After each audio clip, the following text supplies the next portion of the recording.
আসসালামু আলাইকুম ম্যাম, ওয়ালাইকুম আসসালাম। কেমন আছেন? আলহামদুলিল্লাহ ভালো। আচ্ছা, একটু জানতে চাচ্ছিলাম ম্যাম, মিজান্স কেয়ারের সাথে কতদিন আছেন? আমি 1 বছর। 1 বছর।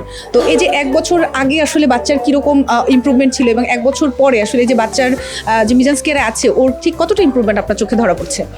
ওর একটা জড়তা কাজ করছিল, তো আল্লাহর রহমতে এখন সেই জড়তাটা নাই, আর আগে থেকে অনেকটা ইমপ্রুভ হয়েছে। আচ্ছা, তো মিজান্স কেয়ারের টিচারদের সম্পর্কে একটু কিছু বলেন, আসলে তারা কেমন বা কিভাবে বাচ্চাদেরকে হ্যান্ডেল করে? তারা তো অবভিয়াসলি ভালো, তারা ভালো শিক্ষা দিতেছে দেখে বাচ্চাটা এখন ভালো ইমপ্রুভ হয়েছে। আচ্ছা, thank you so much ma'am. আরেকটা বিষয় জানতে চাচ্ছি, মিজান্স কেয়ারের সাথে কতদিন থাকার ইচ্ছা আছে? আছে, যতদিন বাচ্চা আছে ততদিন আছে। Thank you so much ma'am, ভালো থাকবেন। আসসালামু আলাইকুম।